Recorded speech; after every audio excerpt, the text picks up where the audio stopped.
Bigfoot and Littlefoot, chapters 19 and 20, written by Ellen Potter. Chapter 19, the Ogopogo, and that says Voyager. A little red rowboat lay on the shore, its oars spread out on either side. Hugo thought that they looked like arms opened wide. "Meet the Voyager," said Boone, sweeping his arm toward the boat. On the back of the rowboat, the word Voyager was painted in white letters. "She's all mine, too." Hugo almost said that Voyager is spelled wrong, but decided not to. Together, they pushed the Voyager into the river. Boone held the boat while Hugo stepped into it. Boone hopped in himself, and he pushed off with an oar. At first, Boone did the rowing, but then Hugo asked if he could try. "Sure," said Boone, and he handed Hugo the oars. It was harder than it looked. At first, Hugo could only make the Voyager turn in circles. After a few minutes, though, Hugo got the hang of it. With his strong arms, he rowed the Voyager along the river so fast that Boone flapped his arms in the air and laughed. "Go, Hugo, go! We're flying!" he called out. It did feel like they were flying. The hairs on Hugo's body whipped wildly in the wind. It was thrilling to be out on the water under a darkening sky. It felt like anything could happen. "There it is, Hugo, up ahead." "The Ogopogo!" cried Boone. Hugo stared into the distance. There was something. It looked sort of like a log, though. In a deep voice, Boone said, "Bigfoot and Littlefoot raced across the water in the Voyager, their triple-turbo speedboat." "What are you doing?" asked Hugo. "Telling our story," said Boone in his regular voice. "Why?" "Because one day I'm going to write books about my adventures as a cryptozoologist," he answered. The dark shape in the distance disappeared for a moment. "The Ogopogo slithered through the water," Boone said in his deep voice, "while Bigfoot and the Littlefoot bravely chased it." The dark shape reappeared a little further away. "Suddenly a storm came," said Boone in his deep voice. "There isn't any storm," protested Hugo. "I know," Boone said in his regular voice, "but it adds suspense." "Oh," said Hugo. "The Voyager was pitching and rolling," Boone continued in his deep voice. "The waves were as tall as a roller coaster. "And there were sharks," suggested Hugo, who wasn't exactly sure what a roller coaster was. "You could put that in." "And there were loads of sharks," said Boone. "Luckily, Bigfoot was an expert sailor." Hugo rowed faster, his face warm with pride.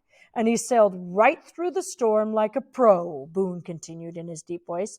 "No one had ever seen the Ogopogo up close. Some said it lived in an underwater cave on a secret island."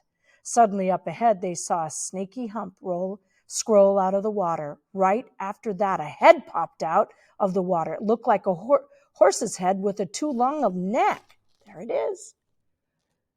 The creature turned its neck around and looked back at them. Hugo could see the gleam of one of the dark eyes. Then the creature dove back under the water and vanished.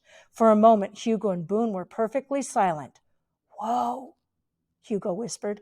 "Whoa," Boone whispered back. "It looked right at us," said Hugo. They both stared out at the water. It was flat and still now. The Ogopogo was gone.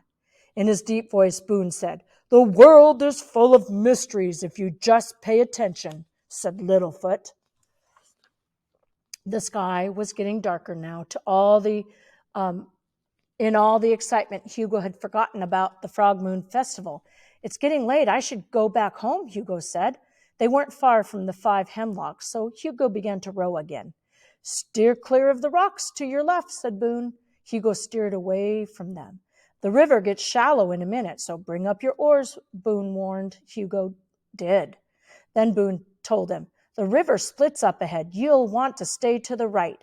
Turned out that Boone knew all about the big wide world, or at least all about the Ripple Worm River. He was an excellent navigator, and Hugo was becoming a good sailor. The only thing they needed was 5 barrels of blackberries and 30 jars of acorn butter. And there they are, happily in the Voyager.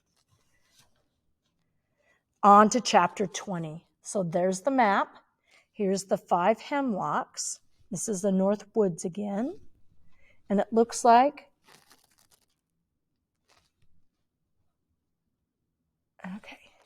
Chapter 20, Monsters. In no time at all, they had arrived at the banks of the meadow where Hugo had first set off on his journey to find Boone. Hugo and Boone dragged the boat onto the shore. "Thank you for everything, Boone," Hugo said as they stepped out of the boat. "I'll write to you tomorrow." "Wait," said Boone, confused. "I wanted to meet the other Sasquatches." "Oh, well," said Hugo uneasily, "that might not be a good idea." "Why?" Boone's eyes grew wide. "Would they eat me?" "Of course not," said Hugo. "Then why not?" "Because the other Sasquatches will be mad at me," thought Hugo, "because they will say that Boone is dangerous. Because if I bring Boone back to meet them, no one will ever want to talk to me ever again." But Boone had saved Hugo's life. He and Boone had chased the Ogopogo together. They were Bigfoot and Littlefoot. Hugo looked at Boone. "Are you hungry?" he asked. "Always," said Boone. "Well, you're about to have the best gooseberry pie in the whole North Woods. Come on." Hugo and Boone hurried across the meadow, then up the hill and through the woods toward the 5 hemlocks. They could hear the sounds of the Frog Moon Festival, laughing and stomping and singing. That made them walk even faster. Suddenly, a high-pitched screech rang through the woods. "Ooh-ma! Ooh-ma!"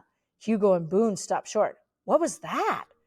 "I don't know," said Hugo. He had never heard anything that sounded like that, not a bird or a bobcat or a wolf. "Ooh-ma!" The shrieking seemed to be coming from high up on the treetops. Hugo and Boone stared up at the hemlock trees. The light was so dim that at first they couldn't see anything. But then Boone pointed up at the hemlock trees farthest from them. In a whisper, he said, "There." Hugo saw it, half covered by leaves. Its gaping mouth showed 2 rows of pointed teeth. Its eyes were mean yellow slits, and there was a large spike on its head. "What is that thing?" asked Boone in a horrified voice. Hugo knew exactly what it was. He felt his heart began to beat fast.